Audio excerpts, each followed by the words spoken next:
There is a fifth dimension, beyond that which is known to man.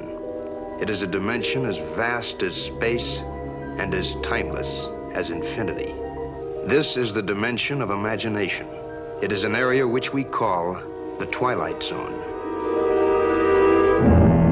Hello and welcome to another episode of the Twilight Highlight Zone. This week we're going to be covering episodes 21 through 25 of the second season. And I'm your host this time around. My name is Ben Hanson and I'm joined by Jeff Cork. Hi, how's it going? Pretty good. This numbering convention is crazy, huh? I think it'd be more helpful for people to actually follow along if they know what episode it is instead of just, here's another 5. Yeah, I suppose. Yeah, that's the logic. One way of looking at it. So, kicking things off here. Yes. Episode number 21 of the second season, The Prime Mover. Mm-hmm. Confusing title. I had no idea what this one was going to be about. Right. Turns out it is about a man who has a gambling addiction. He finds out that his friend has the Force, basically, and can move objects. So he brings his friend to Las Vegas, and he has him manipulate dice and a bunch of other things in Vegas so that he can make a lot of money, but it ends up hurting his friend and gives him a bad headache. And then his friend loses his power, and the man, as a result of that, loses a lot of money, and then he goes back to his small town and ends up marrying his sweetheart. Yes. This episode, I think, has a lot of elements that are just quintessentially Twilight Zone. Let's okay, a diner. Yep. Okay.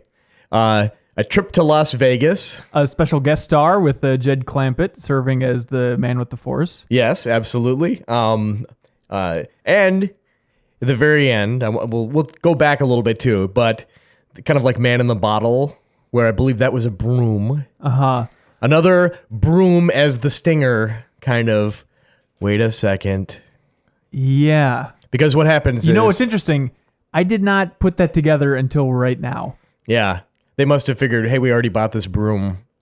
Let's use it again. Because you remember in Man in the Bottle, everything was wrapped up neatly in a bow except for, this genie was gone, and then there was like, this broken glass, that's not broken yet, and then smash, it was broken. What I was talking about is I just put it together right now, the significance of the broom at the end. I don't know how I was a complete idiot and didn't think about it before, and the fact that he was faking it, that he didn't still have his powers. Oh wow. Okay. I can't believe I completely missed that. Did you think that he just had a string? No. Like, I realized it, but I didn't put that in retrospect. I was like, oh yeah, he's got his powers back. But I didn't connect the dots that he intentionally did not use his powers just to punish his friend. So you thought it was like Magneto at the end of that one X-Men movie? Where he he's moves just like, a little chess piece? Yeah, exactly. Yeah, I thought it was exactly like that. Okay. Like, it wouldn't... So... During the big gambling scene where he's going up against a super bad gangster from Chicago and rolling dice in his room, do people actually do that? Are dice that fun? I know, it seemed like the lowest form of gambling. Yeah, and it's like the gangster wouldn't even roll, just this guy would roll, and every once in a while the guy would grab the dice and be like, hey, are these weighted dice? Use my dice, he said. He's like been burned by rolling dice game in the past. So it keeps escalating, and then it was confusing because the guy's wife or fiance ran out at him because he wasn't paying attention to her. And so he immediately pays some bimbo who's selling cigarettes to be his new lover in Las Vegas. And she comes in the room. And the second she comes in the room is when Jed Clampett decides to not use his powers anymore. Right. And so I thought the twist was going to be that she also had powers, or she had powers and was working for the gangster or something. Oh, my. But it turns out maybe that was just the trigger that reminded him, like, hey, my friend's kind of being a jerk and he's sleeping around on his lady with this other lady, so I should throw him under the bus. Yeah, I think her sole purpose was to fill a sweater. I think that's all that was going on there. So why throw him under the bus, but try and give him the heads up? Because it was that classic scene of him being like, oh, just a second, I think you shouldn't make this call. And he kept being like, oh, shut up, I'm going to keep rolling this dice. Yeah, I think he was throwing him under the bus because he just saw what a huge jerk his friend was turning into. Yeah. So what was the lesson of this episode? Don't be a huge jerk. Don't forget where you came from. Give up gambling instantly. Don't torture your friends. Yeah, don't torture your friends. I like that angle that it constantly hurt him. Like he's always having headaches, and he was kind of wincing every time he would. I think that's why he's having headaches, is because he's making this ridiculous face every time he flips the dice. Like he's like cartoonishly like pondering something like, huh?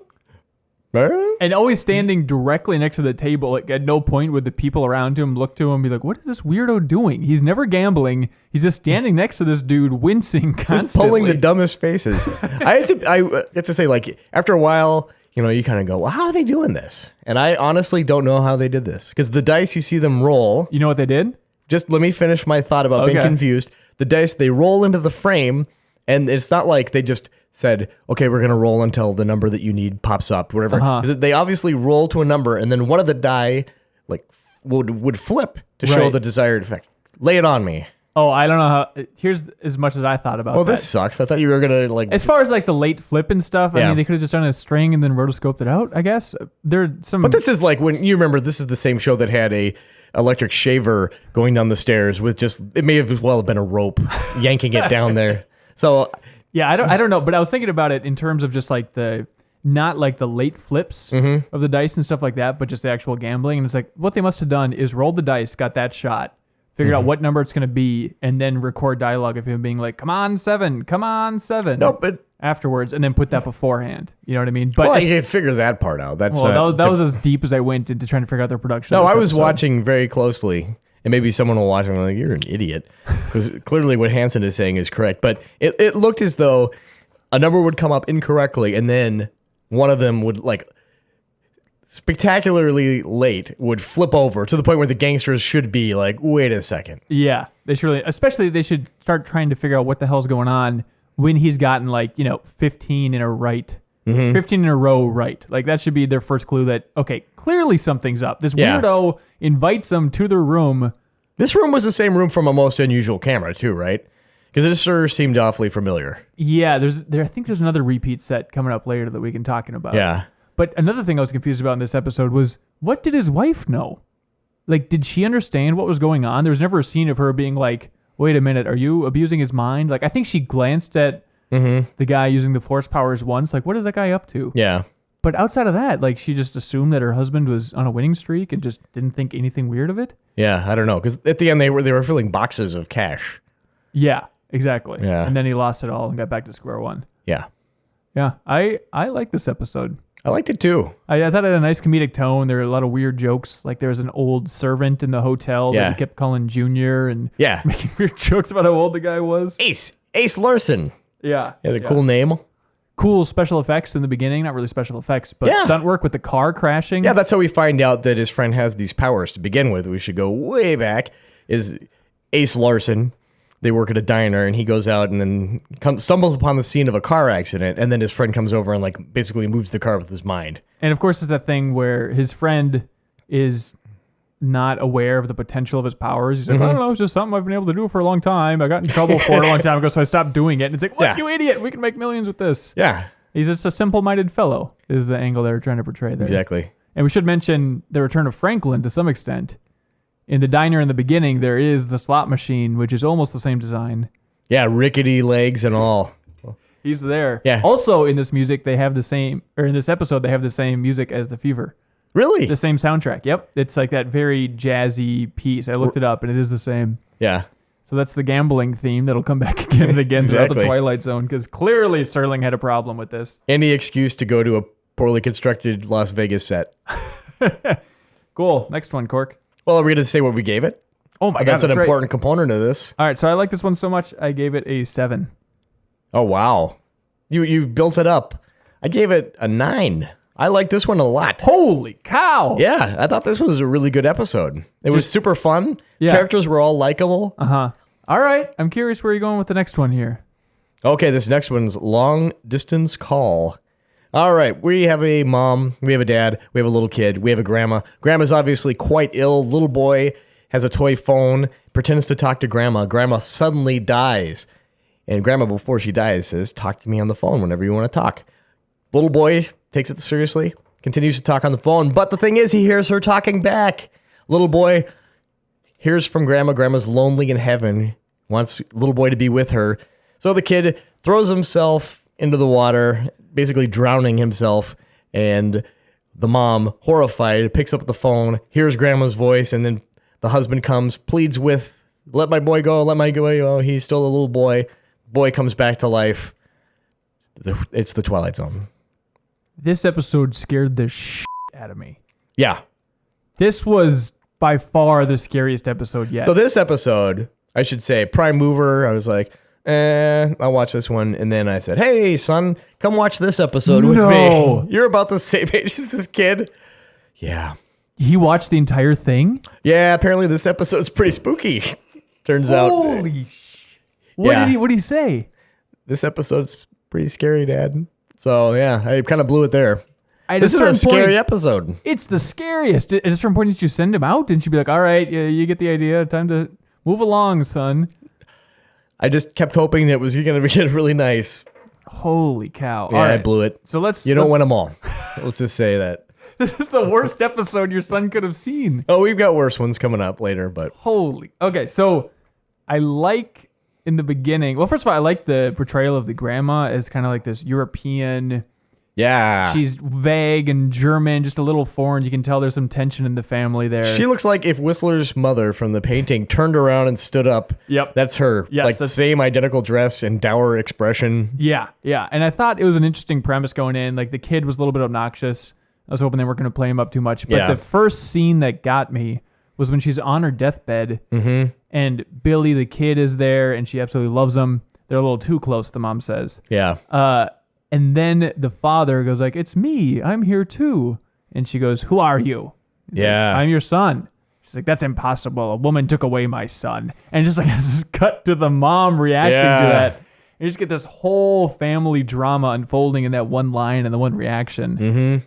And then the grandma knows that she's going to die in a weird way. Like she reacts to death as if her water broke. It's like all of a sudden just like, oh, I'm going to die now. Yeah, you can tell like the mom and dad know it's coming too, but they're like trying to placate the son by going, oh, no, grandma will be here your next birthday and the one after. But the grandma's trying to be realistic about it. Nope. Also, this was an episode that I had a late realization on where the kid makes the wish in the beginning and then like whispers whatever it is to his grandma. And now I realize like, oh, he just wished that he can talk to his grandma forever. Yeah. That's probably the reason behind this nonsense. Yeah. And if you look at it, like in theory, this is a heartwarming episode in like it has aspects of it. Like, because she's lonely in heaven, right? We'll assume it's heaven. Oh my God. So she's like trying to lure the child to heaven to like hang out. And before the drowning kid scene, yourself, throws himself in front of a car. Yeah. And the babysitter's like, it's not my fault. And the driver is waiting in the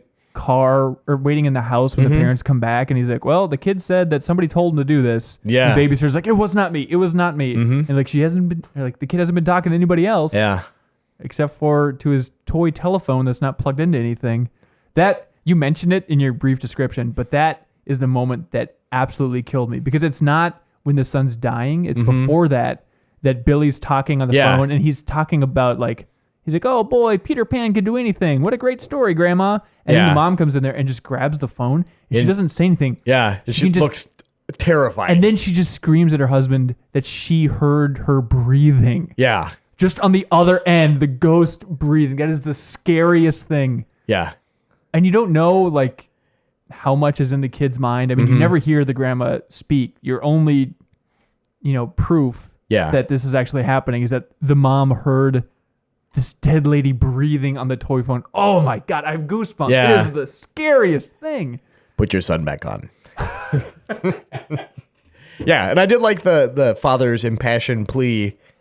Which went a little something like this. What? He doesn't know anything about going to school or girlfriends or wearing long pants. You should note he wore like one of those little jumper outfits from back in the day. Yeah, I look like shorts Mario. with the straps and everything. Yeah, that was ridiculous. But I think that's his number 3 perk of being alive is wearing long pants. I just say it's pretty sweet. Yeah, it's a good life. Man. Yeah. This is by far the darkest episode of the Twilight Zone. Like this is up with just that sheer terror level of then the sky was opened. Oh yeah. But that one, it was disturbing, but it wasn't just as terrifying and goosebump inducing as this one was for me. Yeah. Fuck. How'd you let your kid watch this? Just didn't plan properly. My grandma told me to do it. If I like hold my pinky and thumb out, she talks to me. I like when the father and mother are coming back from the funeral and the mother's like, what's wrong, husband? Yeah. He's like, oh, it's just funerals stink. Yeah. Which is a nice callback to Purple Testament when the guy said, war stinks. Yeah. That's the worst thing you can say about something back in the 60s, is that it stunk. Yeah, it's this devil character, he's a fink. I tell you what. This episode blew me away. All right, I say that I liked it a lot too. Yeah. I don't know if I liked it quite as much as you did. I give it an 8. I gave it a 9. Yeah. This was close to a 10. This is up there. Really? For me. Yeah, this was one that I would show people if they want to get familiar with the Twilight Zone, just for how disturbing it was, and the idea that this could be broadcast on TV in the 60s. Like, that is. Imagine just like, eating your supper in the 60s. You just turn on the TV. Oh, what's going on here? And it's just a dead grandma saying that she's lonely in the afterlife, trying to kill her grandson. Like, that is the weirdest thing. Yeah. I thought it was really well done. The only thing I can really knock it for is the fact that it was shot on tape. Yeah, that's not their fault. But the transfer was much better in this one than some of the other ones. It really was. So. It wasn't like objectionably bad. Yeah. Like a lot of the other ones were. All right, next one is 100 Yards Over the Rim. I'm glad I didn't get this one. 1847. A bunch of settlers heading out to California. Everyone's in real bad shape. There's a dying sun, so the leader of the wagon train is like, I'm going to go scout out up ahead. He walks over a ridge, and then he finds himself in the present-day desert, and he goes into a restaurant, Joe's restaurant, and talks to some people from our time for a while before realizing that he has to get out of there, and then he runs and escapes the cops and goes back over the ridge and is transported back in time again. But now he has penicillin that he stole from the future, and he knows where the nearest watering hole is, and so he saves the wagon train, in theory, by traveling to the future. I have to say, one of my least favorite things is guy from the past in the future staggering around like a madman because of all these crazy contraptions. This reminds me of like that one episode where the guy who was about to get hung. Yep. Suddenly, what's this mechanical beast charging me? It's a car and all that kind of stuff. That one, it's also a lot like the one with the World War I pilot that lands in the present day. That same thing. But I will say, that is my favorite thing, Cork. Like, it is? They always overact it, and there's moments in this where it's like, this is just stupid. Where like he sees a sign, and he's like confused by the sign. It's like, I think he'd understand that. Yeah. Maybe the wording was confusing or something, but there is that moment where he sees a truck, and he jumps out of the way, and he's like, there's a monster, a horrible monster. Yeah. But I love the idea of people from the past trying to understand what's going on in the present. Maybe it's because of that old Phil Hartman Unfrozen Caveman Lawyer sketch. I just think of that every time something like that happens, and it's just all too apt. Did you know where this one was going in the beginning? Well, over the sand dune. Yeah, that's true. And then that's the thing, is it doesn't seem like it really, like what you see is what you get with this one. I mean, once he goes over that sand dune in the first like 2 minutes, and he travels through time, nothing surprising happens. The chief from Get Smart shows up as a doctor. That's surprising. That's surprising. One surprising thing is they chase after him. He goes over the dune to his own time, leaves his rifle behind. Yeah. And suddenly it ages 100 years. And it's all antique-y looking. And it's the same rifle when he first arrived. They were all marveling over how new it was, but it was 100 years. I like how they were able to determine that. This is 100 years old, but it doesn't look a day over 3 years. Or whatever they say. That lady was a little too smart when it came to antique rifles. Yeah, she's really good at that. She goes to gun shows a lot. One thing that I do think stood out and was pretty cool in this episode is it shifted perspective really well. Like once he got into the restaurant, I thought I did a really good job of, he was kind of, the man from the past went off to his own room, and then it stuck with the present day people, and you kind of got to see how freaked out they were. It wasn't just him panicked by the future world, stumbling around like an idiot. That's a good point. It shifted, and both sides were like, what the hell is going on? Yeah. And then he comes out of this little private area, and he just happened to look up his son's name in an encyclopedia. Yeah. Well, that's what you do when you're bored and stuck in the future, is you grab the nearest book and look up your son's name.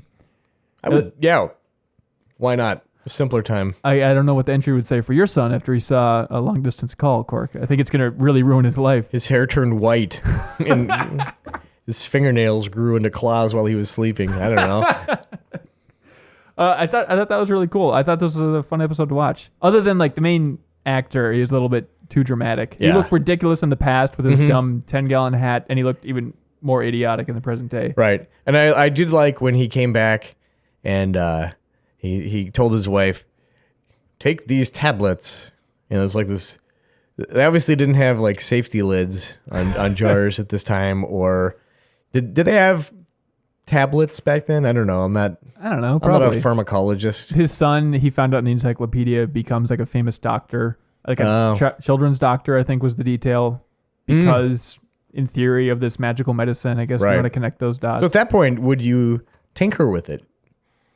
Would you give your son the medicine, or do you know that without any intervention whatsoever? I don't think that was implied. I think it's implied that he needed to give his son that medicine in order to make that happen. Oh.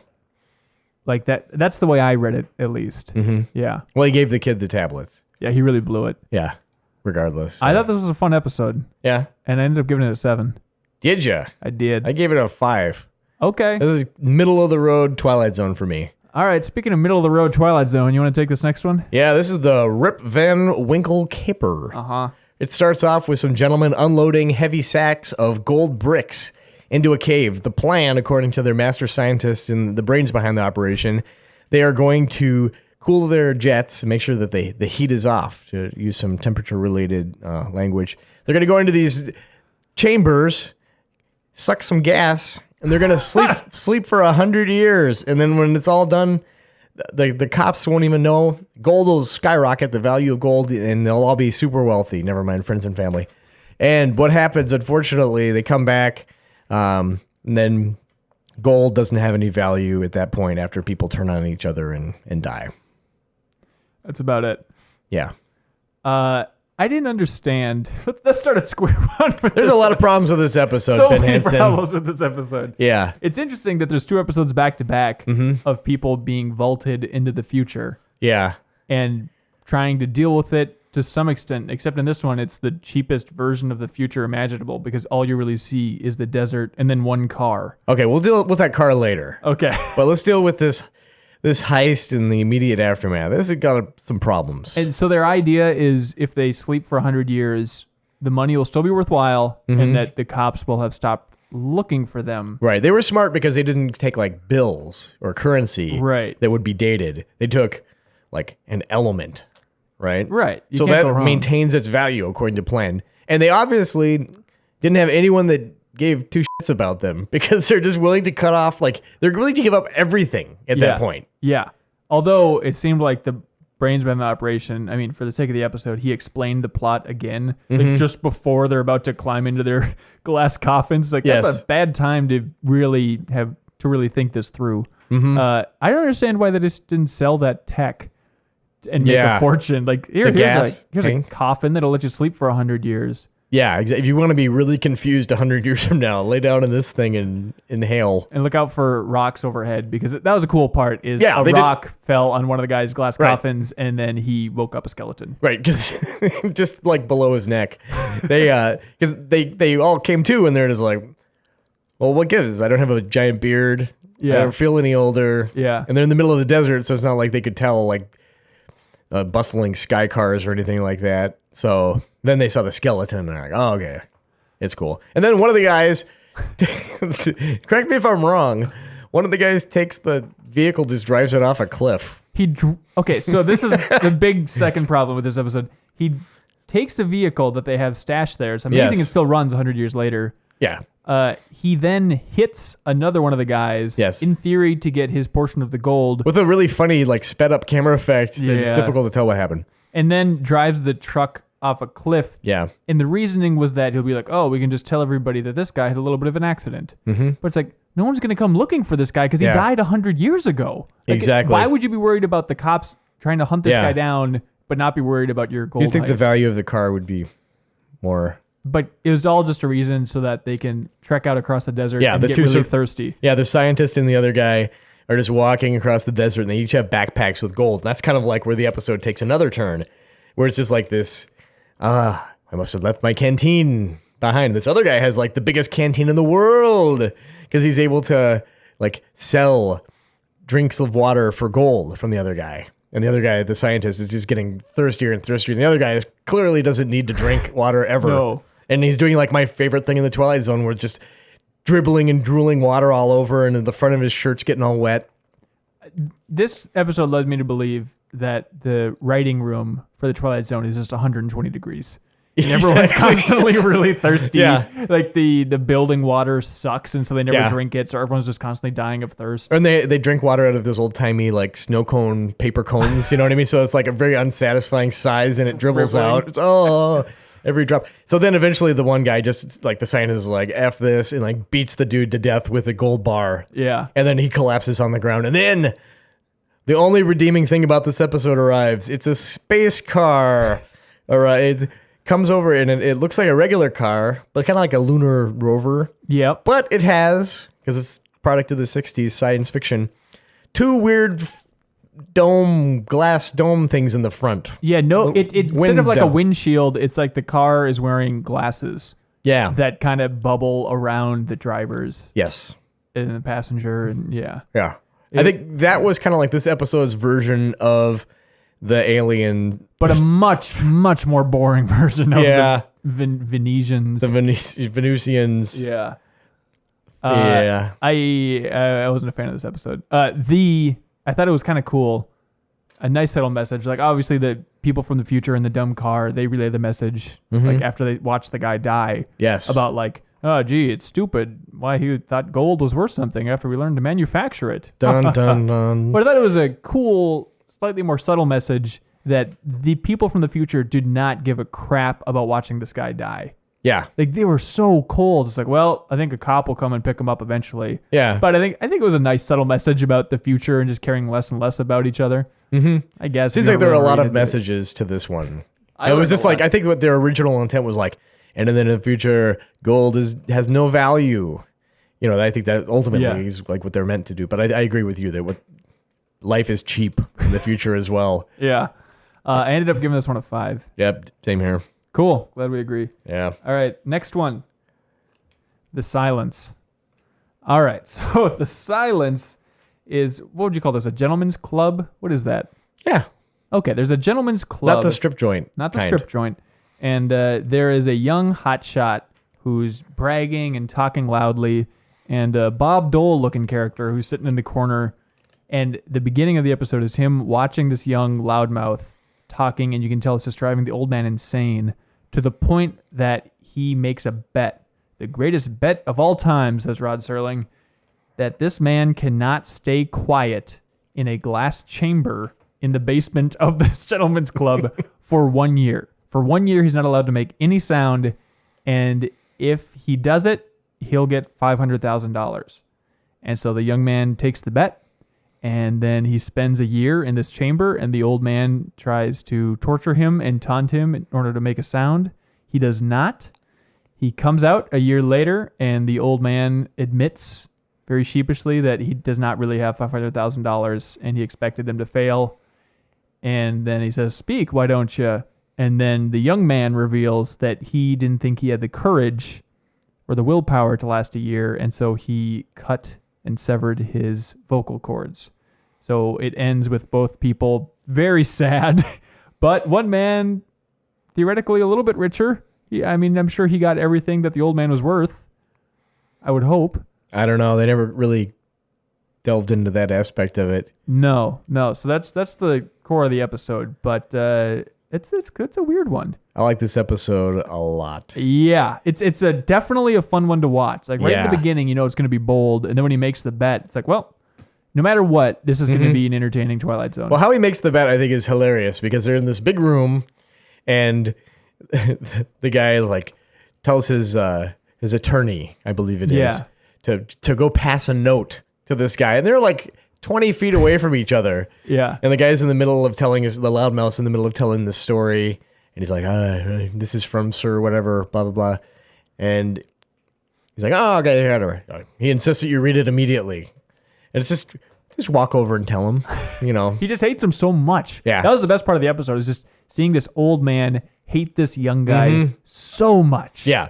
And then the way that he tortures the guy is just saying like, oh, your wife, she's out there tennising, with another man. I hear she's getting awfully lonely. Why don't you go do something about it. I'll let you out. I'll give you $5,000. Yeah. Right now. Yeah. And the guy just keeps like staring at him, like tapping at the calendar. Yeah. That mental torture of saying that his wife is whoring around town. That's a great one. I like how the guy commits himself to this year-long endeavor before even consulting his wife. Yeah. He's like, yep, I'll do it. And then he's like, later on mentions like, oh, by the way, the reason I'm doing this is because my wife spends a lot of money and I love her dearly, but we really desperately need money. Exactly.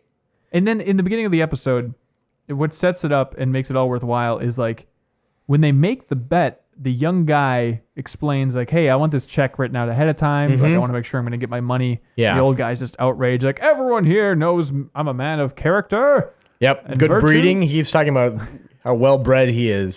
Strange. I don't know what kind of club this was. Yeah. And everybody's like, oh, of course he's worth his money. Don't ever question him. And then at the end of the episode, it turns out that he is not worth his money at all. No. And there's the plot line going throughout of the lawyer buddy, like knowing him the best, knowing that he doesn't have this much money. Yeah. And trying to talk him out of it. Yeah. Number one question for the episode for me was, where is this guy going to the bathroom? That is a good question. I wanted to see the toilet in his They dumb didn't have cube. a toilet, huh? There's no toilet that I saw. There's just a lot of him pacing around a very small looking living room. Wearing a lot of turtlenecks and scarves, because that's the big reveal, is he pulls it down. You can see this big scar. It's actually a nice looking scar. Yeah, yep. And like before he does that, even he writes the note saying like, I severed my vocal cords, and he's crying as he's writing it. It is kind of a touching scene. Although I found it funny when he finally is let out after a year, the crowd reacts just with like polite golf clap. Yeah. Oh, bravo, son. Well done, you mongrel. Now bark. When he was getting to the ending, Yes. clearly there was going to be a twist or something happening, and they show the clock, and it's 10 o'clock, and they're like, the lawyer friend is talking to the guy who made the bet, saying like, you don't have the money. What are you going to do? This is ridiculous. And he's like, it's not quite 10 yet. Yeah. And so I thought his plan was that he set the clocks back a little bit, or forward, I should say. And then he was acting and saying that he didn't have the money in the hopes that the guy would scream at him. And then he would. I thought that was the entire thing. Yeah. So it was actually a genuine surprise when the guy reveals he cut his vocal cords for $500,000. Yeah. I started watching it again because I like this one so much. And there's something I didn't pick up on the first time is when the guy asks him, how's he doing? The lawyer's like, well, he hasn't touched food, the first week. He hasn't eaten, but now he's back up to normal. His appetite's back. Because he's got his throat all hollowed out. Oh my God. Yeah, I didn't even think about that. Yeah. That's awesome. Yeah. The weird monitoring angle, I didn't really understand. It's like, why not just put him in a room? Why do you have to make it a glass cage? And like, he makes it very clear, like, one of the rules is we can come watch you whenever we want. Yeah, anytime. That's why he doesn't have a bathroom. The guy's like just really into just some weird stuff. Why not just put him in a room? It has to be made out of glass. Yeah, so that it can detect the sound just in case he makes some noise.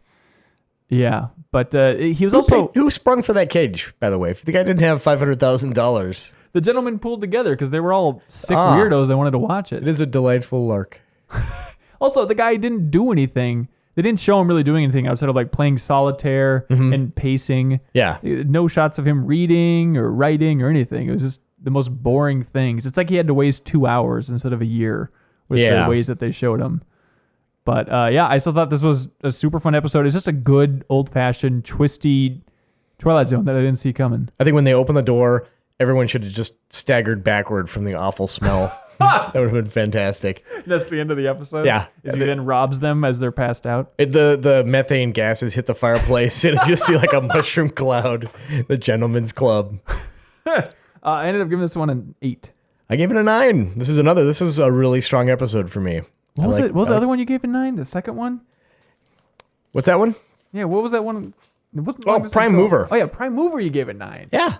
This was a couple of really solid episodes. I thought this was a really good block. Yeah. I mean, Long Distance Call for me was head and shoulders above everything else, but this was definitely a number 2. Yeah. What I was going to ask is this the same club as back there in the beginning? Oh. It looked very familiar. Yeah. If not physically with the set, which I would agree that is. I wonder if did they exist in the same universe? Is this just a place where like all kinds of crazy crap goes down. Well, when we combine all the episodes together, Yes. we will have to factor that in. Yeah. Has to be done.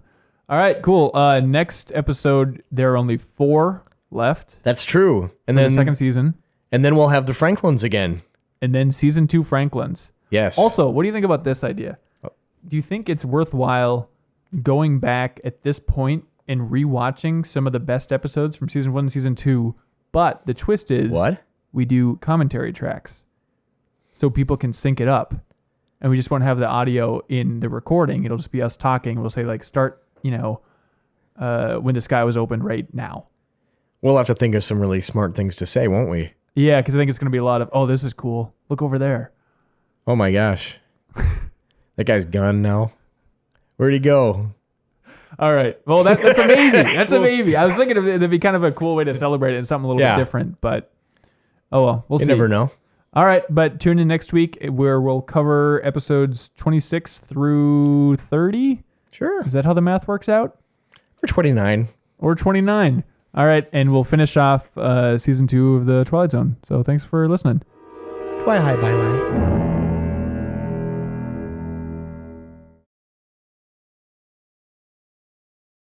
Don't torture your friend.